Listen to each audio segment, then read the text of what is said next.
My name is Ruby Fowler, and I am a World War II veteran. My family moved around a lot. In those days, it was poor living.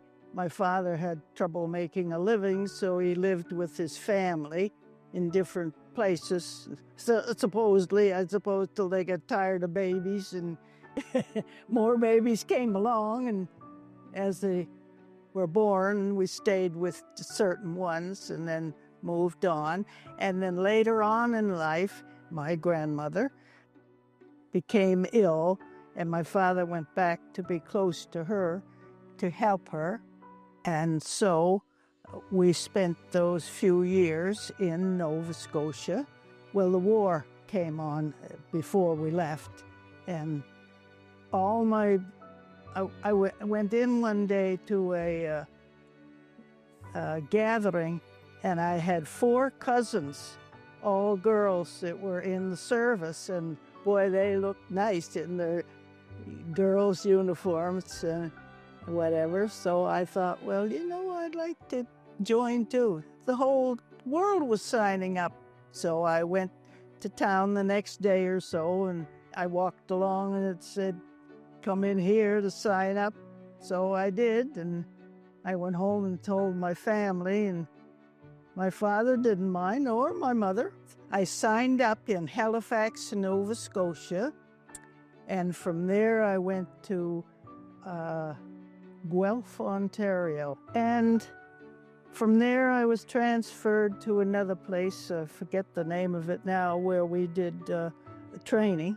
We did a real extreme one to be ready to go overseas if we needed it, where you go through the barbed wire and all. I'm sure you've heard about it, and running and physical fitness, and it's not easy. But I was young and healthy and wanted to do all these things when I was young. And then from there, we were selected to go on a course. They put everyone through a pretty extreme memory course, where to find out how much you knew and what you could take. So with that, they sent me to a college up in Ottawa, Canada, where that picture was taken. That's their graduation. And I spent 3 months up there, 3 to 6 months. 3 in training and 3 working up there before I was transferred to my big job, which was my better job, and it was at the headquarters in Sydney, Nova Scotia, where the colonel and the adjutant and all the rest of the officers had offices, and you had to be careful not to overstep your bounds. It was all top secret, and you weren't allowed to talk about any of that stuff. It was tough. Well, a lot of them were letters that, were secret, and a lot of them were, we had girls that had shorthand that did letters that couldn't be read at all by anyone but the officer that they were being written for. And we were always there to be called in to write letters or go somewhere with somebody.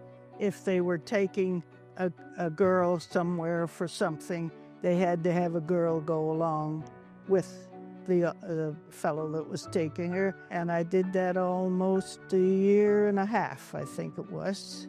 The war was winding down, so they put you on the list too. By that time, I was ready to retire, I guess you call it. And of course, I just came back because I was born here. I never lost my citizenship, even though I went to Canada and served in the service. To me, and to most people, Canada and the United States is one. There never was a big division between us. We had girls from the United States sign up And in fact, I had roommates. One girl was from Tennessee. You know, they came and we were all one. And then if my boyfriend came home from overseas and we got married and had a family, and that went on from there.